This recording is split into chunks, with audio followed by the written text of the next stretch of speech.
kisah Ashabul Kahfi.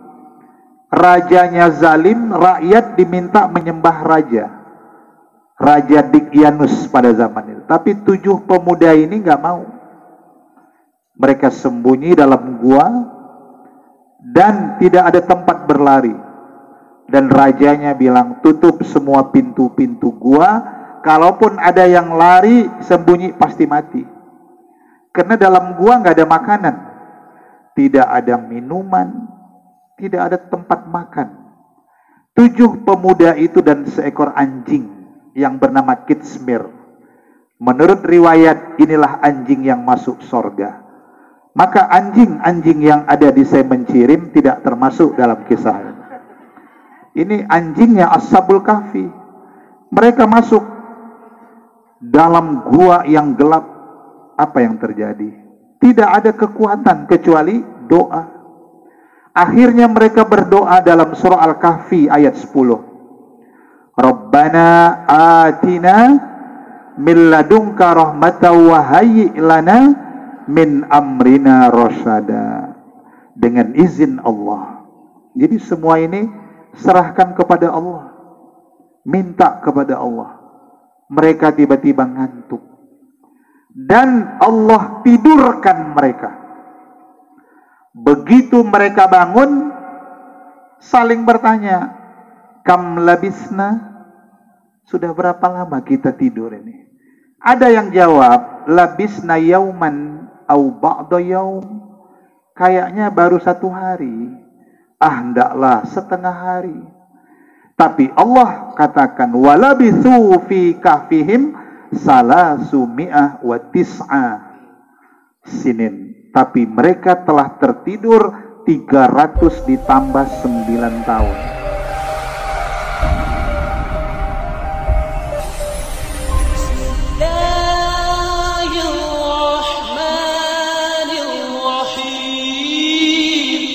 Bismillahirrahmanirrahim.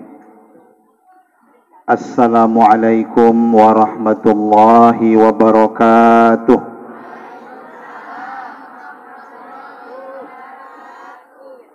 Alhamdulillahi rabbil alamin.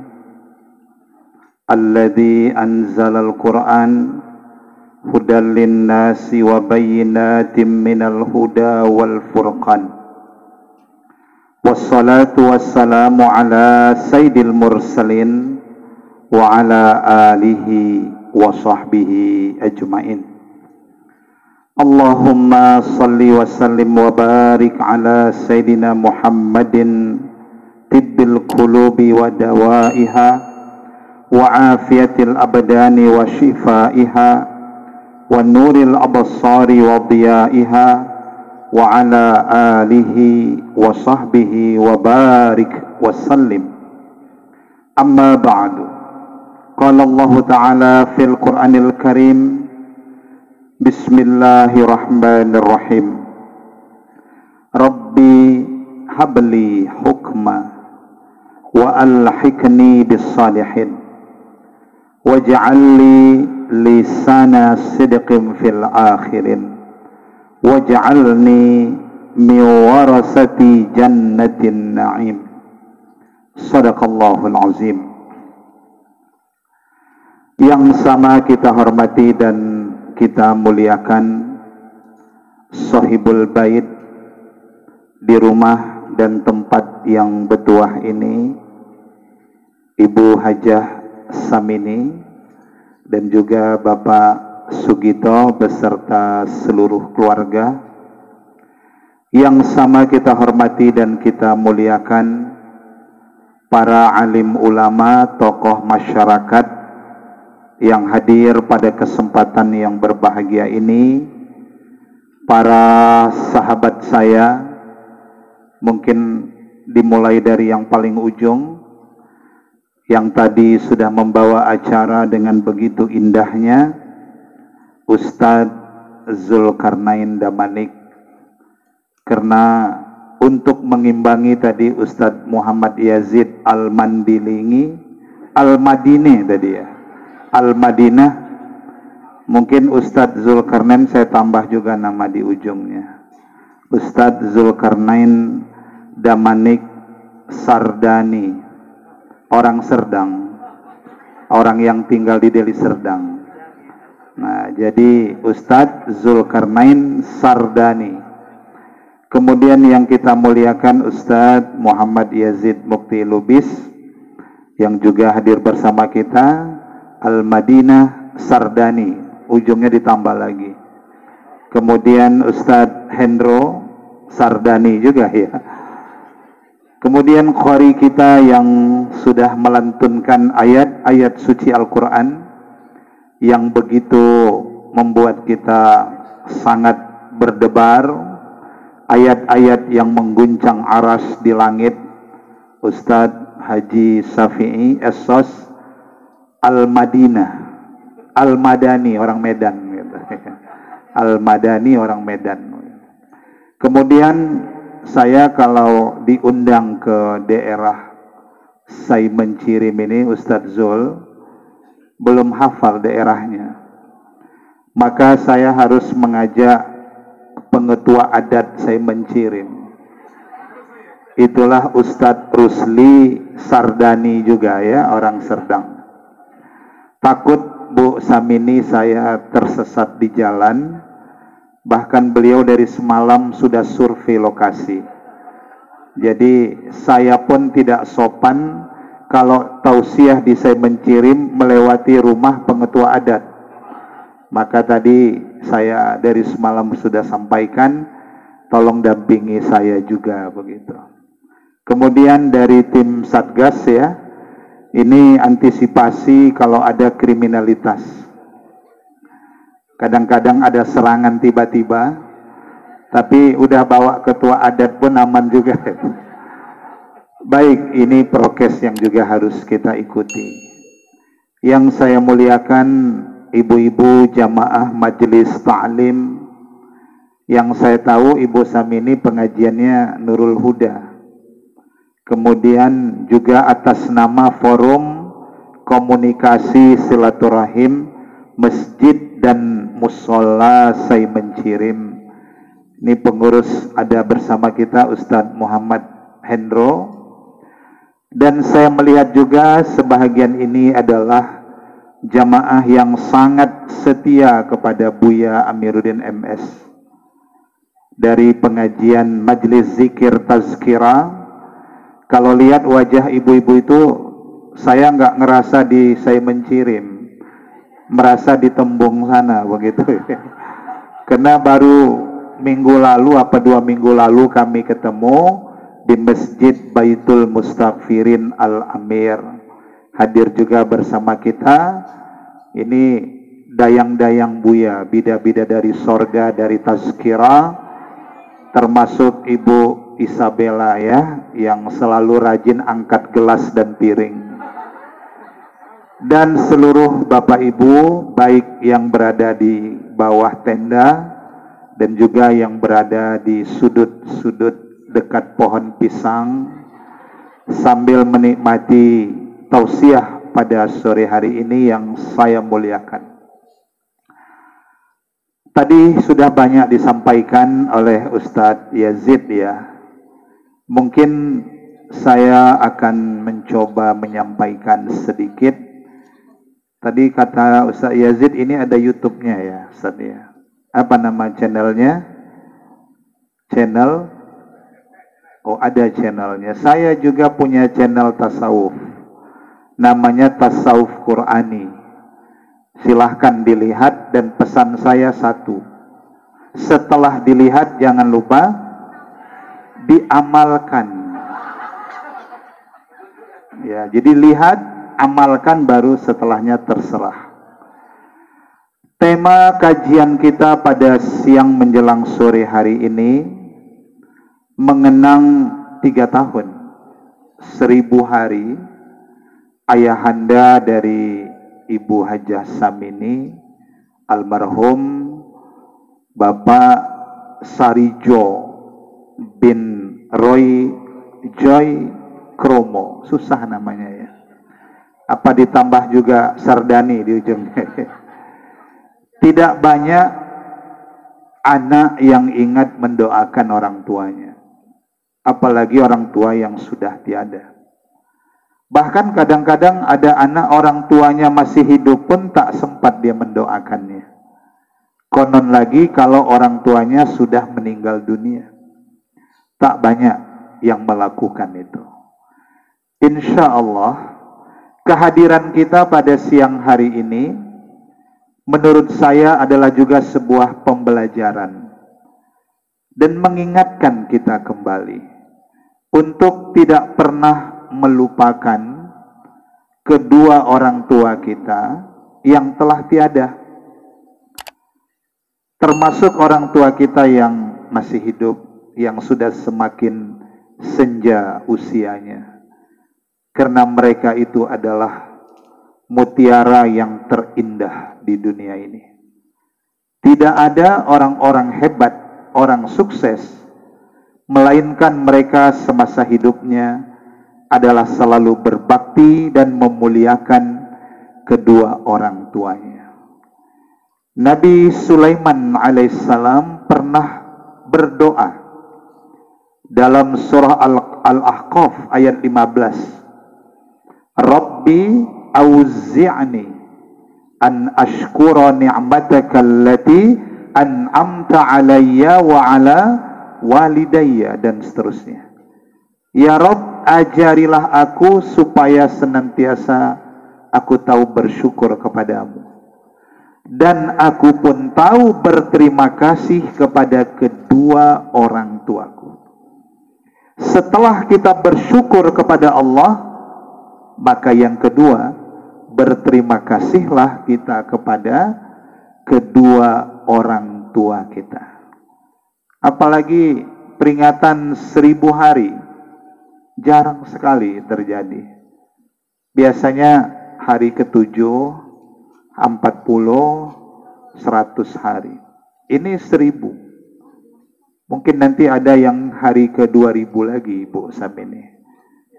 Itulah doa. Walaupun secara khusus Ibu Samini dan keluarga tak putus mendoakan almarhum, tapi juga secara berjamaah hari ini kita diundang juga mendoakan almarhum ayahanda Bapak Sarijo. Insya Allah almarhum ayahanda itu ditempatkan di dalam Raudhah Miryadil Jannah, taman dari taman sorganya. Marhaban ya Ustadz Zulfikar.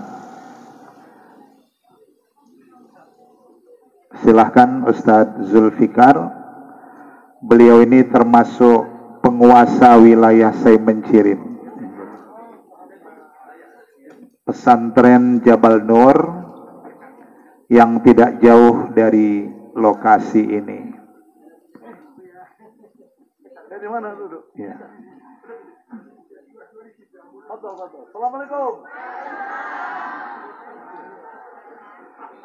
Ya, baik Ustadz Zulfikar, Abi, Kiai, kita sudah mulai. Izin Abi ya, bisa melakukan ini. Sampai mana tadi Bapak Ibu sekalian? Ya. Tadi Ustadz Syafi'i sudah membaca Al-Quran, surah Asy-Syu'ara 83, 84, 85, dan sudah diterjemahkan oleh istri beliau Hajjah Syuaibah.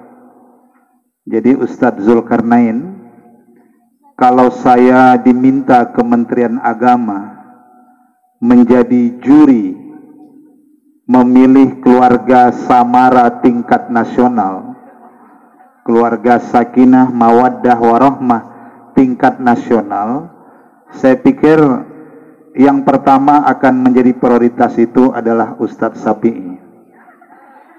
Karena memang di mana kita melihat Ustadz Syafi'i ada istrinya. Saya nggak tahu apakah mungkin mereka sudah berjanji di bawah sinar bulan purnama. Kalau pantun Ustadz Zulfikar saya pinjam, Ustadz Zulkarnain, ada pantun Ustadz Zulfikar ini tentang suami istri. Pantunnya begini: kaulah bulan, engkaulah bintang, demi engkau aku rela berhutang. Itu pantun Ustaz Zulfikar ya. Apalah artinya hidup ini tanpa engkau ada di sisiku. Sehari tak bertemu bagaikan seminggu, seminggu tak bertemu bagaikan sebulan, sebulan tak bertemu bagaikan setahun, setahun tak bertemu pingsan. Ada yang bilang sama saya, setahun tak bertemu, cari yang lain. Baik, itu sekedar untuk mengisi kehadiran Tuan Guru kita Abi Zulfikar ya. Saya ingin sampaikan begini, mudah-mudahan ini yang bisa dibawa pulang. Dalam memperingati 1000 hari almarhum ayahanda dari Ibu Hajah Samini, ada 4 hal yang ingin saya sampaikan. Dan 4 hal ini mudah-mudahan menjadi setawar sedingin bagi ibu dan keluarga, dan ini menjadi sebuah ibrah pembelajaran bagi kita semuanya. 4 hal ini sangat penting sekali, karena hakikatnya saya dan kita semua ini bakal menuju ke sebuah pintu yang namanya adalah abwabul maut, pintu-pintu gerbang kematian. Semua kita sedang menuju ke sana. Berbaris panjang. Itu ayat 23 surah Al-Ahzab yang dibaca Ustadz Syafi'i tadi. Faminhum man qadha nahbahu wa minhum may yantazir. Di antara manusia itu ada yang sudah sampai di pintu itu. Almarhum ayahanda Bapak Sarijo, sudah memenuhi janji 1000 hari yang lalu. Wa minhum may yantazir, dan di antara manusia itu ada yang menunggu. Inilah kita yang menunggu. Jadi kita berbaris. Ada yang sudah di depan pintu, ada yang di pertengahan, ada yang masih di belakang. Kalau saya disuruh memilih, biarlah ibu-ibu di depan, saya di belakang. Atau ibu-ibu yang di depan, saya di belakang. Semua kita pasti ke sana. Tapi tidak ada lain hari ini yang harus kita persiapkan kecuali bekal amal soleh. Dan kehadiran kita hari ini, selain bertakziah mengenang 40 hari, tapi hadir di majelis ilmu ini sangat mulia. Walaupun semua kita hari Ahad di tengah kesibukan, ada yang undangan, ada yang kurang sehat, saya doakan hadir hari ini bertambah sehat. Ada yang berhutang, semoga dilunasi Allah hutangnya. Ada iuran yang belum bayar, Allah lunasi juga. Ini doa kita. Karena yang kita datangi ini adalah jalan yang akan memudahkan kita menuju sorga. Saya teringat satu hadis Nabi, man salaka tariqan yaltamisu fihi ilman sahalallahu lahu tariqan ilal jannah. Siapa yang menempuh suatu jalan untuk menuntut ilmu, maka Allah memudahkan baginya jalan menuju ke sorga. Jadi yang kita lakukan ini, walaupun ibu harus berkipas-kipas sebagian panas, tapi ini adalah jalan yang memudahkan kita menuju sorga yang penuh kenikmatan itu. Ini bukan sembarangan kita datang kemari. Ini jalan yang Allah mudahkan untuk ke sorga. Abi Zulfikar pun datang walau naik sepeda motor. Nggak tahu, mungkin naik Grab pun tadi datang kemari. Begitulah cinta kepada majelis ilmu. Nah, oleh karena itu 4 hal ini mudah-mudahan bisa kita amalkan. Dalam suasana hari ini, walaupun negeri kita di tengah pandemi yang belum selesai, walaupun levelnya sudah turun 2 dan bahkan insya Allah akan turun 1, dan Saudi Arabia, Abi Zulfikar sudah memberi lampu hijau dalam waktu dekat Indonesia sudah boleh mengirim jamaah umroh, walaupun dengan peraturan tentunya yang juga harus dipatuhi, tapi setidaknya sudah ada isyarat lampu hijau itu. Nah, ini doa kita. Nah, oleh karena itu yang pertama, apapun hari ini yang kita hadapi, apapun persoalan yang kita lihat dan kita hadapi, tidak ada kekuatan bagi kita kecuali yang pertama, memperkuat ketauhidan kita kepada Allah Subhanahu wa taala. Dengan cara memperbanyak amal salih dan memperbanyak doa-doa kita hari ini. Itu yang paling utama harus kita lakukan. Karena hari ini semua kita sadar tidak ada daya, tidak ada kekuatan kecuali dengan pertolongan Allah Subhanahu wa taala. Tidak ada senjata apapun di dunia hari ini yang bisa menyerang wabah COVID itu, nggak ada. Kecuali penduduk bumi hari ini yang sudah berjumlah 7 miliar lebih, termasuk warga saya Mencirim, 7 miliar ini. Dan kita sudah mengalami kelebihan jumlah penduduk yang harusnya 3 miliar, tapi sudah 2 kali hari ini jumlah penduduk bumi. Apalagi di tengah pandemi banyak yang mengalami kematian, tapi juga di beberapa wilayah angka kelahiran meningkat. Seperti di Tasikmalaya, Bandung, Jawa Barat, sejak pandemi angka kelahiran meningkat akibat suami di rumah saja. Itu fakta pada hari ini. Tidak kecuali mungkin di Mencirim juga, karena pada saat pandemi yang lalu semua orang di rumah saja, bekerja di rumah, belajar di rumah, maka wajar saja kalau angka kelahiran juga mengalami peningkatan. Itu hal yang positif. Gimana? Nah, bahkan Ustadz Sapi'i pun dampak pandemi bertambah 1 anak mereka. Ada bayi lahir pandemi ya, masa pandemi. Itu fakta pada hari ini. Nah, Bapak Ibu yang saya muliakan, ini adalah momentum yang terbaik bagi kita hari ini, memperkuat keimanan kita kepada Allah dengan salah satunya perbanyak doa-doa. Nabi katakan dalam satu hadis, la yaruddul qada illa du'a. Tidak ada yang bisa merubah apapun yang terjadi hari ini kecuali doa-doa kita. Gak ada yang bisa merubah itu.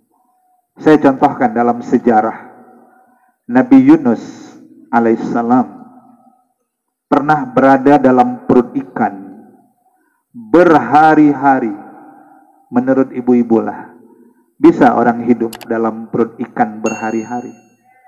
Tidak mungkin. Tapi Nabi Yunus berzikir dan berdoa, la ilaha illa anta subhanaka inni kuntu minadh dhalimin. Dengan zikir dan doa itu, ternyata doa bisa menembus batas yang tidak mungkin menurut manusia. Dan akhirnya Allah selamatkan Nabi Yunus dalam perut ikan pada masa itu. Banyak contoh sejarah. Nabi Nuh alaihissalam, maaf bukan Nabi Nuh, Nabi Shu'aib, Nabi Ayub alaihissalam pernah sakit, dan sakitnya itu kulitnya berbau, berair, sehingga dijauhi oleh umat pada masa itu. Nabi Ayub tidak tahu lagi harus bagaimana. Dia disingkirkan dari masyarakatnya. Orang takut mendekat kepadanya, takut menular.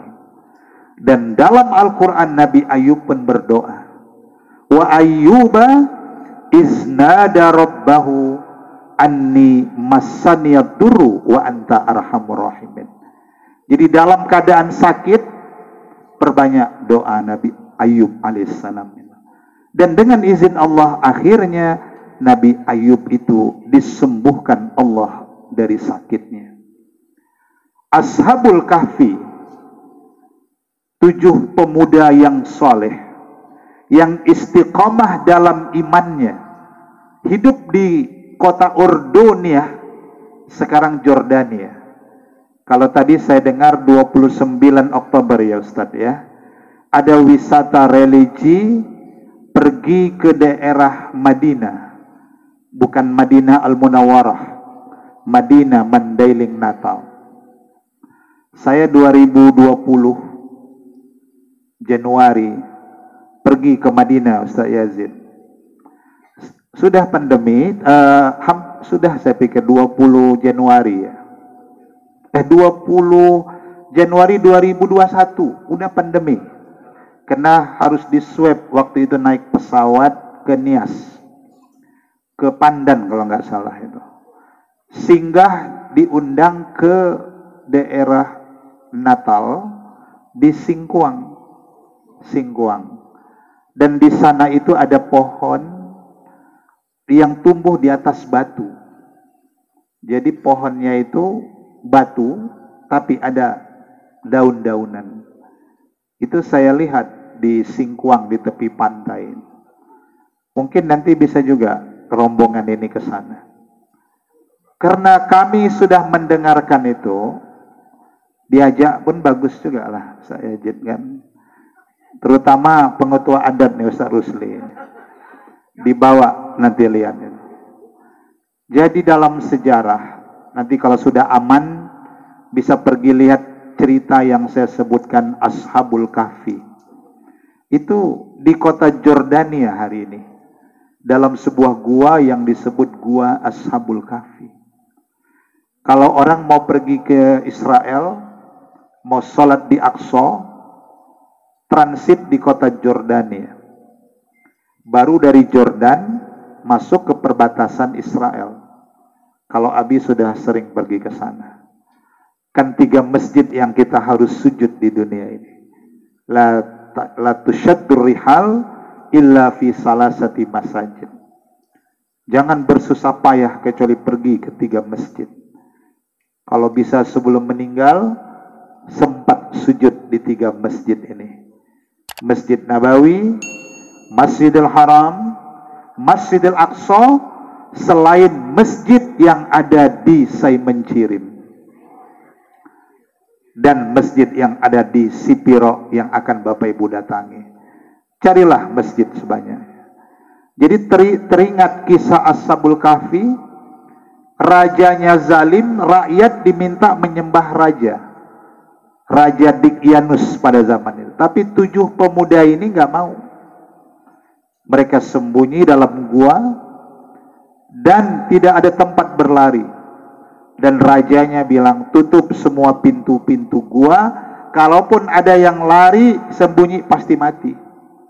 Karena dalam gua nggak ada makanan, tidak ada minuman, tidak ada tempat makan. 7 pemuda itu dan seekor anjing yang bernama Kitsmir. Menurut riwayat, inilah anjing yang masuk sorga. Maka anjing-anjing yang ada di Saimencirim tidak termasuk dalam kisah ini. Ini anjingnya Ashabul Kahfi.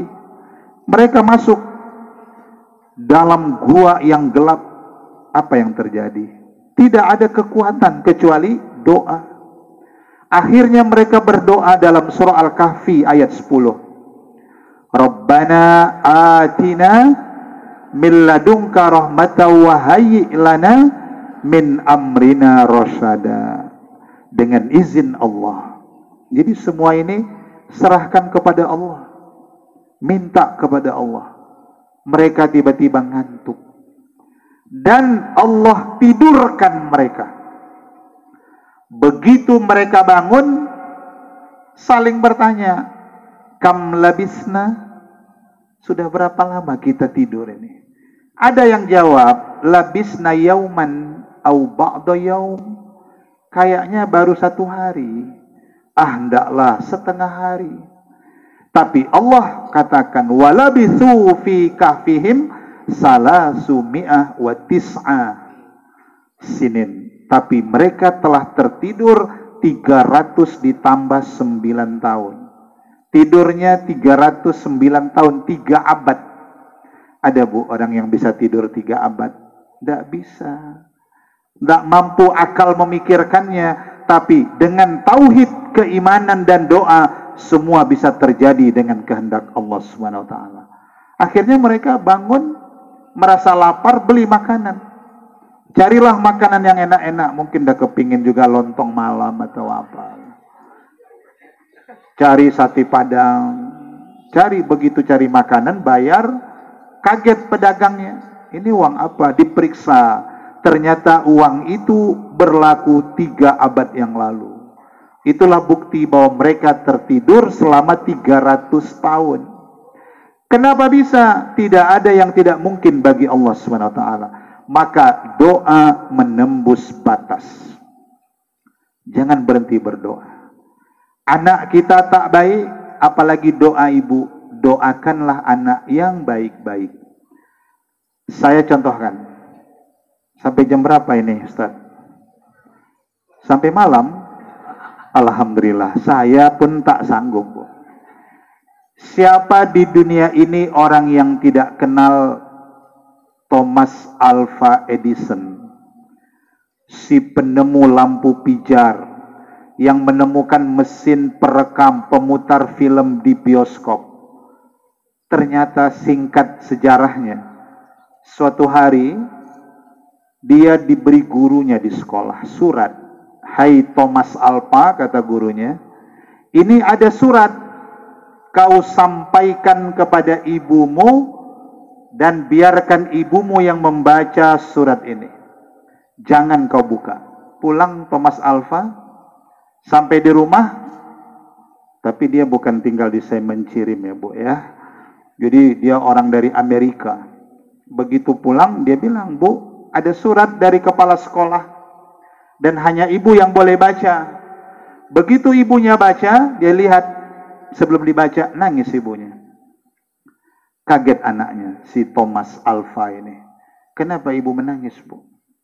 Setelah ibu baca surat ini, apa kata kepala sekolah rupanya, bu? Kata kepala sekolah, nak, kau sangat cerdas. Dan sekolah tak mampu mengajarimu. Tak ada guru yang bisa mengajari dirimu karena kecerdasanmu, nak. Dan mulai hari ini, kata kepala sekolah, ibulah yang mengajarmu. Jadi kau mulai hari ini, besok gak usah sekolah lagi. Karena cerdasnya dirimu, nak. Udah, diajari oleh ibunya. Sampai anak itu bisa menemukan penemuan-penemuan terkenal di dunia ini. Lampu pijar, mesin perekam suara. Perekam itu orang-orang yang quick count itu kalau pemilu, itu penemunya Thomas Alva Edison itu, mesin hitung suara. Siapa yang gak terkenal? Sampai dia sudah sukses dapat hadiah Nobel, dan ibunya yang mengajari sudah meninggal. Apa yang terjadi? Suatu hari dia pulang lihat kamar ibunya dulu, terlihat olehnya sepucuk surat yang dulu dikasih kepala sekolah. Rupanya masih disimpan ibunya. Dan dia kan tidak tahu isi surat itu yang sebenarnya. Begitu dia ambil surat, dia baca. Ternyata isi surat yang dibaca ibunya bukan itu. Melainkan begitu dibaca oleh Thomas setelah dia sukses, wahai ibu, tolonglah didik anakmu di rumah, karena anakmu terlalu bodoh di sekolah. Dan kami susah kali mengajarinya. Anakmu terlalu lambat berpikir, tak sanggup kami mengajari. Sementara yang dibilang ibunya, nak, kau terlalu jenius, nak. Dan ternyata doa ibunya membuat anaknya super jenius. Itu kisah nyata. Nah, maka kita, bu, doakan anak itu dengan doa-doa yang baik-baik. Kalau anak kita malas sekali, ya Allah, subhanallah, anakku bertuah kali, ya Allah. Rajin kali dia, ya Allah, baik budi kali. Padahal sakit jantung kita lihat kelakuannya. Maka hidup ini kuncinya apa? Selalu mendoakan yang baik-baik. Dan kalau kita mau didoakan malaikat, salah satu kalau kita mau didoakan malaikat, biasakan mendoakan orang lain. Dan doa yang paling bagus, kalau orang yang didoakan, dia tidak tahu kalau dia didoakan. Dalam diam dia berdoa, doanya diam-diam. Kawan ibu sakit, mau datang takut, diam-diam doakan dia. Itu ibu dengan sebab mendoakan kawan, ibu pun didoakan malaikat. Mudah sekali. Dan doa malaikat diijabah Allah Subhanahu wa ta'ala. Maka nanti kalau ibu pagi jalan lihat pedagang, kawan ibu jualan sayur, walaupun ibu tak beli, doakan dia. Ya Allah, semoga sahabat hamba yang jualan sayur hari ini berkahi rezekinya, ya Allah, tambahkan rezekinya, lariskan dagangannya. Walaupun dia nggak tahu, ibu doakan. Lakukan itu. Ibu lihat ada kawan yang sakit, doakan dia sembuh. Ibu lihat ada kawan yang badannya terlalu kurus, doakan dia. Ya Allah, agak gemuk kan kawan hamba itu, ya Allah. Ibu lihat kawan terlalu gemuk, doakan juga dia. Ya Allah, agak langsingkan dikit, ya Allah. Sehatkan dia, ya Allah. Maka jangan pernah saling mendoakan. Itu hal yang sangat mulia. Yang hidup kita doakan. Yang sudah tiada, jangan pernah berhenti mendoakannya. Ibu dengar dapat berita kawan sakit, ibu doakan. Ya Allah, Engkau yang maha penyembuh. Angkat penyakit sahabat hamba Fulan bin Fulan, sembuhkan ya Allah. Al-Fatihah. Itu sudah luar biasa hadiah ibu kepada yang sakit. Boleh jadi dengan sebab itulah Allah sembuhkan dia. Jadi kita hari ini sehat. Gimana ibu-ibu, sehat kan? Hidung masih terasa penciuman ya. Selera makan masih tinggi. Nah, itu ciri-ciri orang sehat itu. Karena orang sakit itu dicabut Allah keceriaan wajah, dicabut Allah selera makan, dan dicabut Allah dosa. Jadi kalau ada orang sakit, maka tak boleh awak nawarkan makanan. Kita kan baik kali sama orang lagi sakit. Mau kepingin apa, lagi sakit. Lagi sehat, suami kepingin jus jambu merah pun tak sempat dibuatkannya. Kemana istrinya? Sibuk, arisan seminggu 14 kali. Dharma wanita, dharma pertiwi, dharma bakti, dharma deli, tri dharma, entah apa-apa. Begitu sakit baru nawarin, itu salah. Makanya kalau bawa makanan itu jangan dibawa kepada orang sakit. Ini budaya yang salah. Maka di rumah sakit kita di Medan, di Indonesia ini, terakhir yang tambah sehat, yang jagain badannya tambah besar. Yang sakit tambah parah. Kenapa? Tersiksa batinnya lihat makanan itu. Itu kesalahan kita. Karena orang sakit dicabut Allah selera makan. Dicabut Allah keceriaan pada wajah. Dicabut Allah dosa-dosanya. Dan kalau dia sembuh, 3 yang dicabut, hanya 2 yang dikembalikan. Wajah kembali ceria. Selera makan, wah udah balik lagi. Udah kepingin sate padang, rendang padang, tak apa-apa kepingin dia. Tapi dosa yang dicabut Allah tidak dikembalikan. Maka sakit pun adalah nikmat dari Allah SWT. Yang tak boleh cari penyakit. Itu jangan. Nah, baik. Jadi yang pertama, selalulah berdoa. Perkuat ketauhidan. Dan ingat, Ibu Hajah Samini luar biasa mengingat arwah orang tua. Dan malaikat pun dalam surah Ghafir ayat 8 berdoa. Rabbana wa adkhilhum jannati adnil lati wa'adtahum wa man salaha min abaihim wa azwajihim wa zuriyatihim. Itu doa malaikat di surah Ghafir atau Al-Mu'min ayat 8. Ya Rabb, masukkanlah orang-orang beriman, orang-orang yang sudah bertaubat, orang-orang solih itu bersama ayah mereka, ibu mereka, pasangan mereka, istri-istri mereka. Saya nggak tahu ya Bu ya.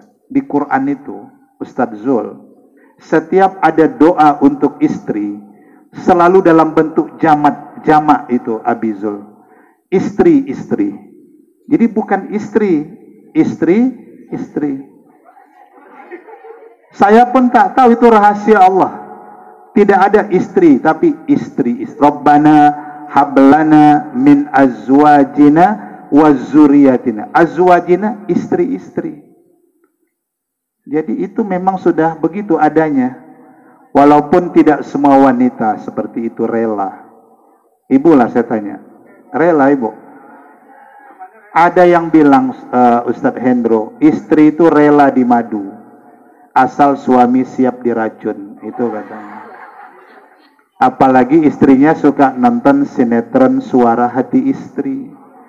Dari pagi sampai malam menangis, saja entah kapan berhenti menangisnya. Nah itu, saling berdoa dan Allah akan pertemukan. Jadi insya Allah Ibu Hajah Samini yang sayang kepada almarhum ayahanda, Allah akan pertemukan Bu. Ya, selagi anaknya, keturunannya juga waman solaha, mereka orang beriman, orang soleh, akan bertemu. Nah, maka sebenarnya kita ini pun akan bertemu lagi di sorga. Kalau kita beriman dan beramal soleh. Tapi kalau kita tidak beriman dan tidak beramal soleh, ada tempat yang memisahkan kita. Jangan sampai terjadi. Dan nanti dalam Quran itu, ternyata orang masuk sorga itu, Ustadz Yazid tidak sendiri, tapi dalam rombongannya. Az-Zumar itu disebutkan misalnya ayat 73, wasiqal ladzina taqaw rabbahum ilal jannati zumara. Ternyata orang masuk surga itu dalam rombongannya. Di mana dia hidup di dunia ini. Nah, maka nanti pengajian Nurul Huda pun satu rombongan. Pengajian forum komunikasi silaturahim masjid dan musola saya mencirim pun masuk surga satu rombongan. Yang bawa bendera tentu ketuanya Ustadz Hendro. Bawa bendera forum komunikasi silaturahim. Pengetua adat Ustadz Rusli bawa bendera la ilaha illallah. Abi Zulfikar juga karena bahagian dari saya mencirim, beliau bawa bendera Jabal Nur pada saat itu. Satu rombongan. Ustadz Syafi'i juga. Saya pun di depan lah pula. Satu rombongan menuju ke sorga, dan para malaikat berbaris-baris menyambut dan mengucapkan salam. Salamun alaikum tibtum padkhuluha khalidin. Selamat, kata malaikat, masuk sorga. Dan ketika di dalam sorga pun malaikat menyapa lagi. Salamun alaikum bima sabartum fa ni'ma uqbaddar. Ar-Ra'du 24, Az-Zumar 73. Nah, jadi kita ini kalau kita dalam bersahabat, berkumpul dengan orang-orang soleh, ternyata pertemuan ini, persahabatan ini tidak sebatas di say mencirim, tapi akan sampai di sorga yang penuh kenikmatan. Inilah yang kita jaga. Maka nanti saling bersaksilah. Kalau Ustadz Zulkarnain Damanik Sardani duluan masuk, persaksikan sahabat yang lain. Wah, itu Ibu Hajah Samini. Ayo Bu, ini sahabat di dunia dulu. Ketemu Ustadz Syafi'i masih dalam perjalanan, itu sahabat saya. Maka salinglah kita bersaksi di akhirat bahwa kita pernah bertemu dalam ketaatan dan kesolehan kita kepada Allah SWT. Kalau ibu-ibu sudah duluan, saya belum nampak, carilah saya di sana. Carilah kami semua di sana. Itu dulu guru-guru kami saling bersaksi. Al-mar'u ma'a man ahabba. Seseorang itu dikumpulkan bersama orang-orang yang dia cintai di dunia ini. Itu luar biasa. Persahabatan karena Allah itu. Baik, yang kedua, tadi ada 4 hal ya. Kalau kita kembali kepada ayat Al-Quran, salah satu menjaga ketauhidan itu Seperti doanya Nabi Ibrahim itu, wa alhiqni bis shalihin.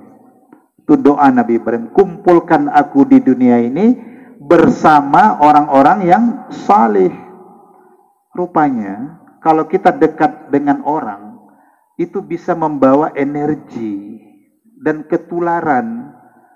Misalnya gini, ibu diam, tapi kawan-kawan pada ketawa semuanya. Kira-kira yang pendiam tadi ketularan nggak ketawanya?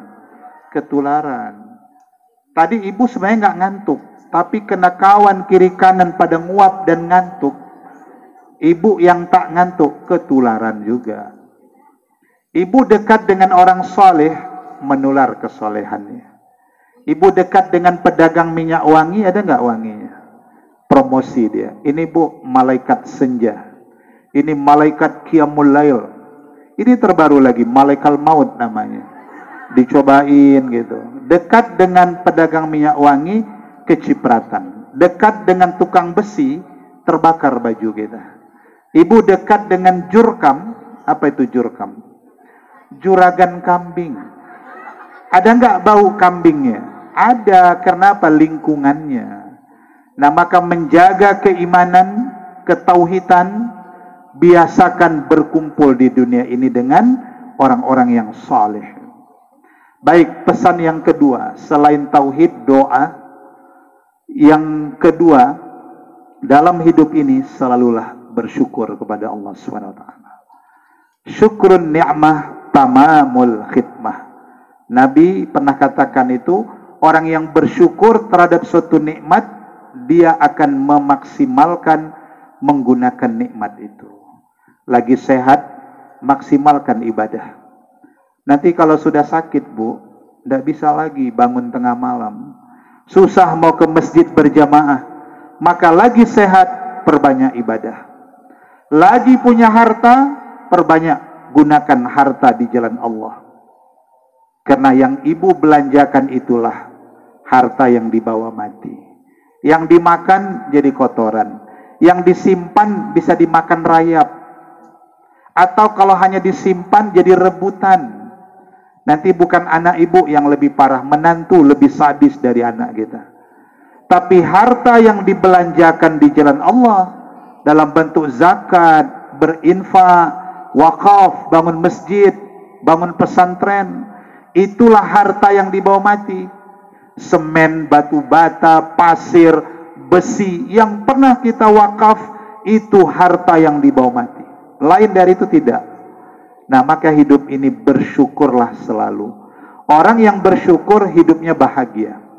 Dan istri yang paling baik itu istri yang pandai bersyukur. Maka ibu-ibu biar bersyukur, saran saya jangan terlalu sering studi banding ke rumah tetangga. Nanti banding-bandingin dia. Dia bilang sama suami, lihat bang istri sebelah itu.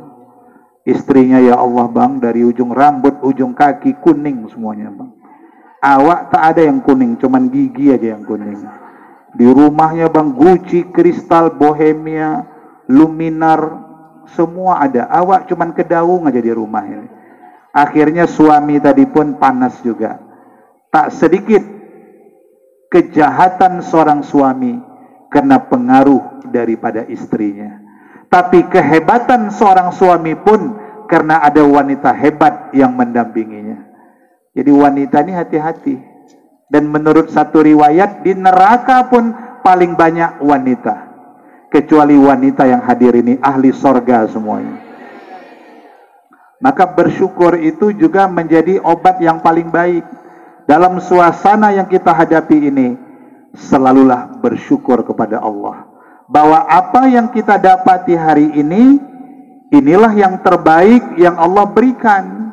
Sehingga orang bersyukur nih hidupnya nggak banyak berkeluh kesah. Tidak banyak menuntut. Nah, kalau orang hidupnya sudah banyak berkeluh kesah, jiwanya terganggu, akan muncul berbagai penyakit. Nah, jadi sebenarnya salah satu yang membuat kita sehat itu, Bu, adalah bahagia. Di sini, Bu, sehat itu. Sakitnya itu pun di sini. Nyambung, Ibu ya. Penggemar cita-cita juga rupanya. Ini kuncinya kalau mau sehat, Bu. Maka orang yang hidupnya di sini tidak sehat, dengki sama orang bangun rumah dia demam 2 malam, orang dapat rezeki sesak dadanya, itu orang dengki nggak bisa tidur. Kalau sudah nggak bisa tidur, selera makan nggak ada lagi. Kalau dia nggak makan, sementara sudah lapar, kadar asam lambung naik, bisa kena serangan mah. Ternyata penyakit fisik banyak disebabkan psikis. Hati yang selalu berkeluh kesah, orang yang cepat marah, itu menjadi penyakit. Makanya Bu, Nabi itu pernah kasih peringatan, la taghdab 3 kali, jangan marah, jangan marah, jangan marah, walakal jannah, sorga tempat kembali. Sanggup Ibu nahan marah, Bu? Secantik-cantik orang kalau marah jelek, apalagi yang jelek marah-marah, Bu. Nggak bisa dibayangin itu. Jadi Abi Zulfikar ada dialog sufi, saya baca di kitab Hilyat al-Aulia.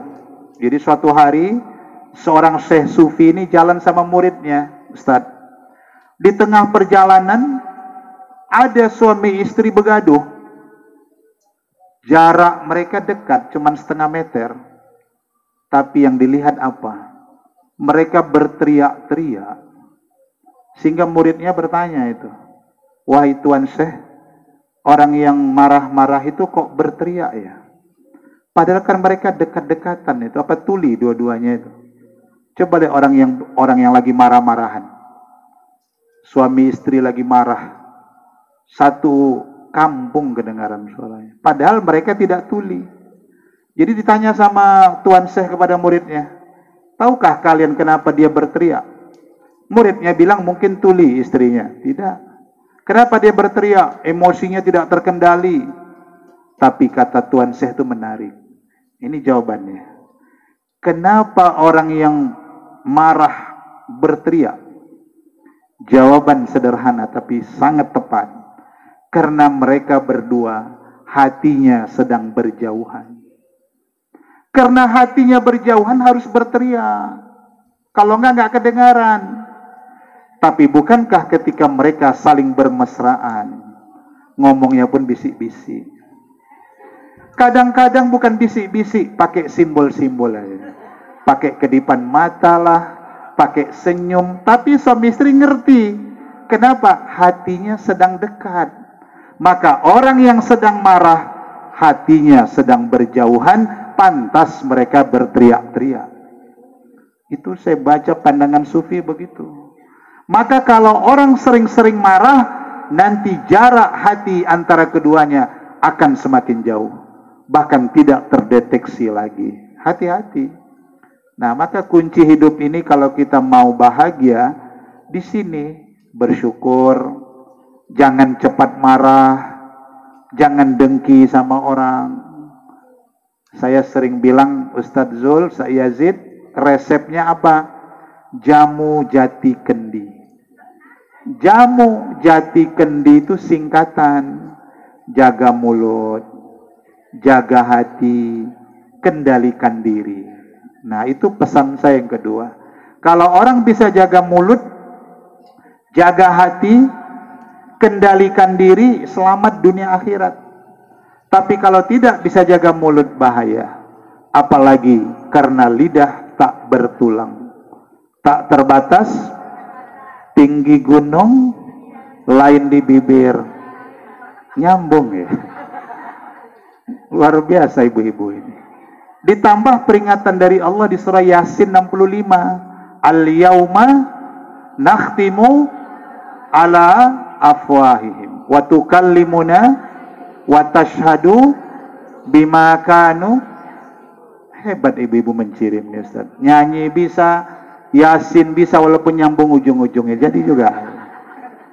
Nah, jadi jamu jati kendi itu resep hidup sehat dan bahagia. Maka yang kedua, selalu bersyukur pada Allah. Ibu Samini undang kita hari ini doa bersama sebagai tanda beliau bersyukur pada Allah SWT. Sehingga dengan rasa bersyukur itu ingin berdoa bersama, berbagi bersama, mengundang para asatis, Itulah manifestasi orang yang bersyukur pada Allah SWT.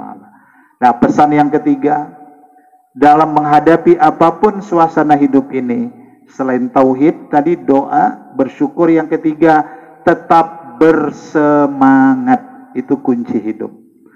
Bahasa Al-Quran itu ar-roja, tetap semangat.